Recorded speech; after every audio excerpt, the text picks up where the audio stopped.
तुम वापस कब आओगे? जितनी जल्दी हो सके। मैं तुम्हारा इंतजार करूंगी। वापस आने तक अम्मी का ख्याल रखना।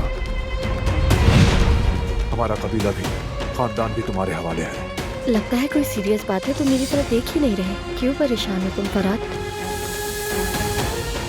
जरा मेरे पास हो, अपनी आंखें बंद करो और सुकून से सो जाओ।